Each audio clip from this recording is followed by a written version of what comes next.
Ça vous dirait que je donne une méthode pour être malheureux en business? Comment être vraiment malheureux en business? Comment ne pas s'épanouir dans son activité? Comment se retrouver dans une prison de verre où finalement on peut gagner beaucoup d'argent, mais on n'est pas épanoui, on est toujours dans l'urgence, on a peut-être l'argent, mais on n'a plus le temps, on n'a plus la qualité de vie. J'en connais tellement qui sont entrepreneurs, qui ont créé cette boîte, mais qui travaillent jour et nuit, qui travaillent énormément, qui n'ont pas le temps pour leur famille, qui n'ont pas le temps pour de nouveaux projets, qui n'ont pas le temps même pour eux-mêmes, et qui disent voilà, j'en ai marre, je travaille énormément, là j'aimerais pouvoir souffler. Et c'est dommage parce que quand on lance son activité, on la lance aussi pour s'épanouir, parce que le projet nous tient à cœur, donc on met beaucoup d'énergie dedans parce que ça nous plaît, mais au bout d'un moment on a aussi envie que ça nous crée un peu de liberté pour faire d'autres choses, parce que l'être humain n'est pas fait pour être figé, on n'a pas envie de faire tout le temps la même chose dans notre activité. Et ce qui se passe très souvent en fait, quand on arrive dans cette situation là, c'est qu'on peut avoir un business qui tourne en étant vide à l'intérieur. Un business qui cartonne, de l'argent qui rentre, mais on peut se sentir seul, on peut se sentir désaligné, on peut se sentir un peu triste, malheureux. Et en fait, on a tous ces résultats dont on pourrait rêver, et puis finalement, on n'est pas épanoui. Comment on en arrive là? Déjà, la première chose, et ça c'est très fréquent, j'ai vu ça, c'est d'être trop focalisé sur les résultats, et non pas sur le process. Ça, je le dis très souvent. C'est que vous êtes toujours tellement focalisé sur le résultat que, je vous donne un exemple très simple, parce que ça m'est arrivé, ces heures-là, je les ai faites, et encore à ce jour, ça peut justement créer parfois des frustrations dans mon business, même quand ça marche très bien. C'est que on peut atteindre un nouveau palier financier, je sais pas, on va dire un truc, allez, je donne un chiffre rond, vous avez atteint, voilà, vous savez que si vous faites un webinar, vous arrivez à faire un truc du genre 10 000 euros. Allez, 10 000 euros un webinar, hop, ça rentre. Et du coup, là, vous vous dites, super, maintenant que j'ai atteint ce 10 000 euros, je vais me focaliser sur le fait que le prochain webinar, je vais faire 50 000 euros. Résultat, 50 000 euros.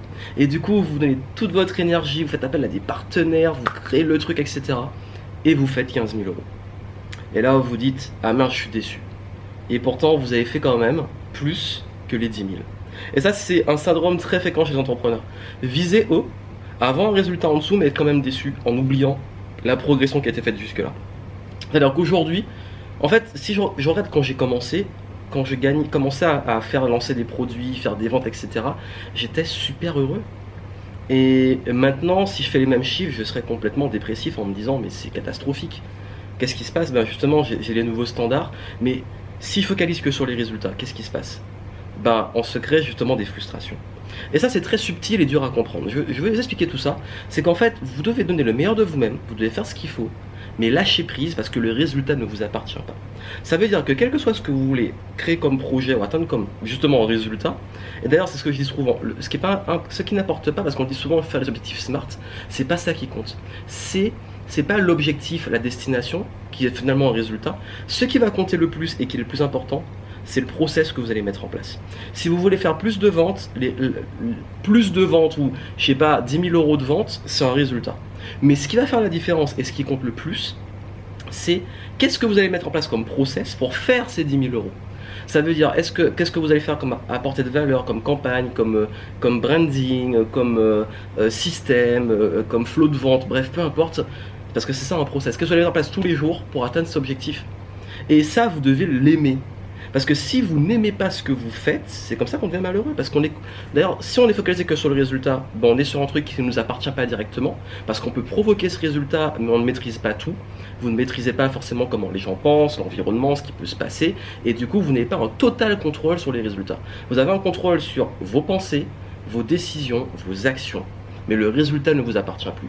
Forcément, ça va provoquer cause à effet, mais ces conséquences, ces effets, on ne les contrôle pas à 100%.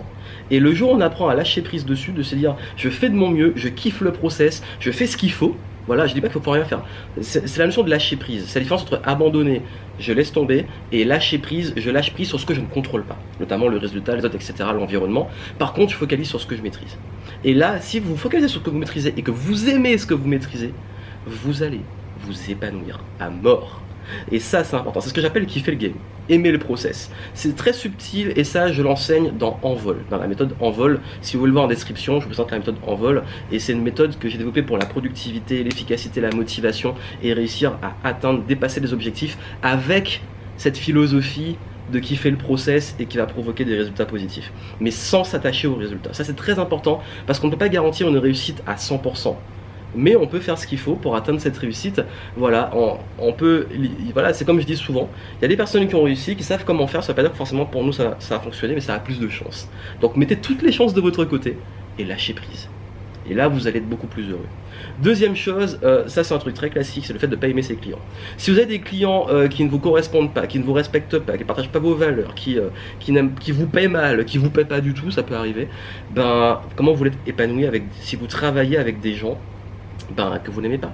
Pourquoi? Parce que quand on est entrepreneur, que ce soit quand on est expert ou autre, finalement, en fait, le boss, c'est nos clients. Et oui, quand on est entrepreneur, le boss, c'est le client. Et si ce client, ça se passe mal avec lui, ben, c'est comme si ça se passe mal avec un boss. Et donc vous devez kiffer vos clients aussi, voilà, kiffer le game, kiffer les clients, c'est ce truc que j'aime beaucoup dire. Mais si vous voulez justement avoir de la qualité en tant qu'activité, il n'y a rien de plus génial que de travailler avec des gens avec qui on a envie de travailler, des gens qui respectent notre valeur, des gens qui ont envie d'atteindre des résultats, des gens qui se bougent, des gens qu'on a plaisir à aider. Et cette qualité de clientèle, j'en ai déjà parlé, hein, j'avais fait une vidéo, aimez-vous vos clients, c'est très important. Et ça en fait, si vous voulez être malheureux dans votre business, travaillez avec des gens avec qui vous n'avez pas envie de travailler. Et la dernière chose, et c'est plus subtil, c'est se créer une prison de verre. Beaucoup d'entrepreneurs tombent dans ce piège et se créent une prison de verre. Ça veut dire quoi? Ça veut dire d'être toujours en train de courir après les résultats, toujours être dans l'urgence, toujours cumuler des dettes, d'argent, des dettes de temps, parce qu'on prend du retard, on procrastine, etc. Et du coup, on se retrouve dans des situations où on est bloqué. On est bloqué parce que, en fait, on a créé ça pour la liberté et on s'enferme. On s'enferme dans trop de cadres, on s'enferme avec une clientèle qu'on n'aime pas parce qu'on s'attache à eux au lieu d'aller chercher une nouvelle clientèle.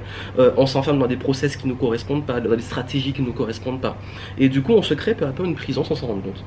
Et c'est comme ça qu'on arrive à ce que j'ai dit au début, quelqu'un qui a peut-être de l'argent qui rentre mais qui est malheureux, non, parce que justement il court toujours un petit peu après des résultats comme je l'ai parlé et ça crée des frustrations. Il s'attache à peut-être une clientèle qui ne lui correspond pas au plus parce que ça peut évoluer dans notre activité, et puis surtout qui cumule des retards, des dettes, qui sacrifie beaucoup de choses et puis finalement qui se retrouve dans un business qu'il a créé pour la liberté ou pour son épanouissement et qui finalement deviennent prison. Ça, c'est les trois choses sur lesquelles vous devez faire très attention. Vous savez, pour la prison de verre, c'est ce qui m'est arrivé à un moment où j'ai créé ça pour être libre, pour voyager et tout.